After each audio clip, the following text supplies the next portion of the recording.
بسم الله الرحمن الرحيم. تبارك الذي بيده الملك وهو على كل شيء قدير، الذي خلق الموت والحياة ليبلوكم أيكم أحسن عملا وهو العزيز الغفور، الذي خلق 7 سماوات طباقا ما ترى في خلق الرحمن من تفاوت فارجع البصر هل ترى من فتور ثم ارجع البصر كرتين ينقلب إليك البصر خاسئا وهو حسير، ولقد زينا السماء الدنيا بمصابيح وجعلناها رجوما للشياطين وأعتدنا لهم عذاب السعير. وللذين كفروا بربهم عذاب جهنم وبئس المصير، إذا ألقوا فيها سمعوا لها شهيقا وهي تفور تكاد تميز من الغيظ، كلما ألقي فيها فوج سألهم خزنتها ألم يأتكم نذير، قالوا بلى قد جاءنا نذير فكذبنا وقلنا ما نزل الله من شيء إن أنتم إلا في ضلال كبير. وقالوا لو كنا نسمع أو نعقل ما كنا في أصحاب السعير،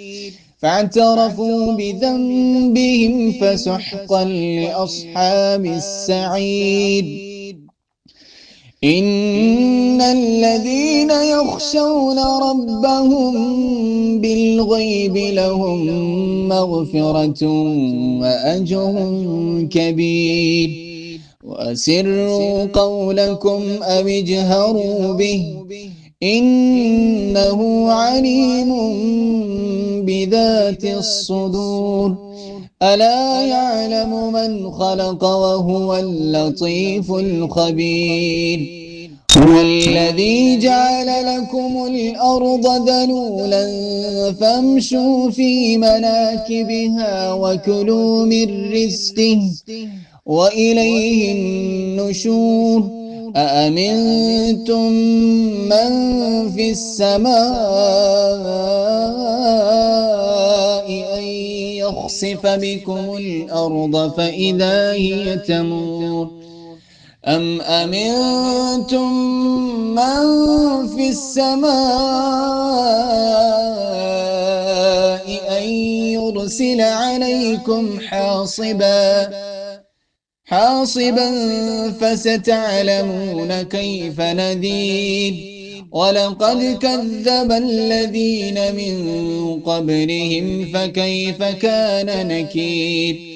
أولم يروا إلى الطير فوقهم صافات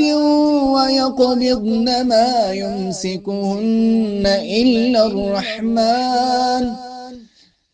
إنه بكل شيء بصير. أمن هذا الذي هو جند لكم ينصركم من دون الرحمن إن الكافرون إلا في غرور. أمن هذا الذي يرزقكم إن أمسك رزقه بل لجوا في عتو ونفور أفمن يمشي مكبا على وجهه أهدى أمن يمشي سويا على صراط مستقيم قل هو الذي أنشأكم وجعل لكم السمع والأبصار والأفئدة قليلا ما تشكرون قل هو الذي ذرأكم في الأرض وإليه تحشرون ويقولون متى هذا الوعد إن كنتم صادقين قل إنما العلم عند الله وإنما أنا نذير مبين فلما رأوه زلفة سيئت وجوه الذين كفروا وقيل هذا الذي كنتم به تدعون قل أرأيتم من أهلكني الله ومن معي أو رحمنا فمن يجير الكافرين من عذاب أليم قل هو الرحمن آمنا به وعليه توكلنا فستعلمون من هو في ضلال مبين قل أرأيتم إن أصبح ماؤكم غورا فمن يأتيكم بماء معين